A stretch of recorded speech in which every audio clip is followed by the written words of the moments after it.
ओए बच्चों, अज मैं ਤੁਹਾਡੇ ਲਈ ਇੱਕ ਮਜ਼ੇਦਾਰ ਕਹਾਣੀ ਲੈ ਕੇ ਆਇਆ ਹੂੰ ਜਿਸ ਦਾ ਨਾਮ ਹੈ ਹੋਸ਼ਿਆਰ ਤੂਤਾ ਤੇ ਸ਼ਿਕਾਰੀ ਦੀ ਕਹਾਣੀ। ਅਕਮਰਤਬਾਗ ਖੂਬਸੂਰਤ ਝੀਲ ਦੇ ਨੇੜੇ ਅਕਸ਼ਮਿਕਦਾਰ ਹਰਾ ਤੂਤਾ ਰਹਿੰਦਾ ਸੀ ਜਿਸ ਦਾ ਨਾਮ ਸੀ ਚਮਚਮ। ਬਹੁਤ ਖੁਸ਼ ਮਿਜ਼ਾਜ ਤੇ ਖਲਨਕਾਰ ਤੂਤਾ ਸੀ ਜੋ ਹਮੇਸ਼ਾ ਦਰਖਤੋਂ ਦਰਖਤਾੜਦਾ ਰਹਿੰਦਾ ਸੀ। ਇਸ ਦੇ ਚਟਕਰ ਨਿਗਾਹ ਨੂੰ ਸਭ ਤੋਂ ਖਰਾ ਬਣਾ ਦਿੰਦੇ ਸਨ ਤੇ ਇਸ ਨੂੰ ਜੰਗਲ ਦੇ ਸੀਰ ਕਰਨਾ ਬਹੁਤ ਪਸੰਦ ਸੀ। ਇੱਕ ਦਿਨ ਨਾਮਿਆਕ ਸ਼ਿਕਾਰੀ ਝੀਲ ਤੇ ਆਇਆ। ਰਾਜਾ ਆਪਣਾ ਗੁਜ਼ਾਰਾ ਜਾਨਵਰਾਂ ਤੇ ਪਰੰਦਿਆਂ ਦਾ ਸ਼ਿਕਾਰ ਕਰਕੇ ਕਰਦਾ ਸੀ। ਜਦੋਂ ਉਸਨੇ ਚਮਚਮ ਦੀ ਚਾਹਤ ਸੁਣੀ ਤਾਂ ਉਸਨੇ ਤੂਤੇ ਨੂੰ ਫੜਨੇ ਦਾ ਫੈਸਲਾ ਕੀਤਾ। ਉਸਨੇ ਚਮਚਮ ਨੂੰ ਲੁਭਾਣੇ ਲਈ ਚਮਕਦਾਰ ਚੀਜ਼ਾਂ ਨਾਲ ਆਗ ਜਾਲ ਵਿਛਾਇਆ। ਉਧਰ ਉਧਰਾੜਦੇ ਹੋਏ ਚਮਚਮ ਨੇ ਚਮਕਦਾਰ ਚੀਜ਼ਾਂ ਦੇਖੀਆਂ ਤੇ ਸੋਚਿਆ, ਵਾਹ ਇਹ ਕਿਤਨੀਆਂ ਖੂਬਸੂਰਤ ਨੇ। ਉਹ ਨੀਚੇ ਉੜਿਆ ਤੇ सीधा जाल विच फंस गया। जैसे ही वो जाल विच आया वो फंस गया। राजा बहुत खुश हुआ ते जाल खींचने लगा जिस नाल चमचम फंस गया।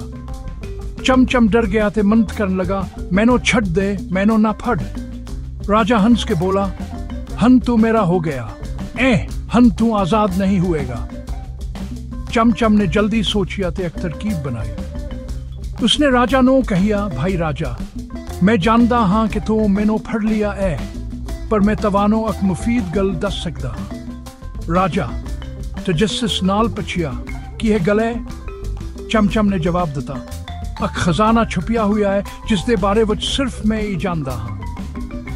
जे तू मैनू छड़ दीवेंगा तो मैं तवानो दस दांगा कि वो किथे है। राजा खजाने दे लाल चोच आ गया ते चमचम नू आजाद कर दिता। तूता अड़न लगा ते राजा नू खजाने वल ले गया। कुछ दिनों बाद राजा नू खजाना बाल कलाव ही जगह मिलिया जिथे चमचम ने दसिया सी। ਉਹ ਹੱਬਤ ਖੁਸ਼ ਵਾਤੇ ਚਮਚਮ ਦਾ ਸ਼ੁਕਰ ਗੁਜ਼ਾਰ हुआ। पर ਜਦੋਂ ਉਸਨੇ ਚਮਚਮ ਨੂੰ ਦੁਬਾਰਾ ਫੜਨੇ ਦੀ ਕੋਸ਼ਿਸ਼ ਕੀਤੀ तो चमचम अड़ गया ते कहिया, शिकारी भाई, मैं तेरी इमदद की थी पर हन में आजाद हाँ। राजा सुना ते जवाहर भरिया खजाना लेके खुश हुआ।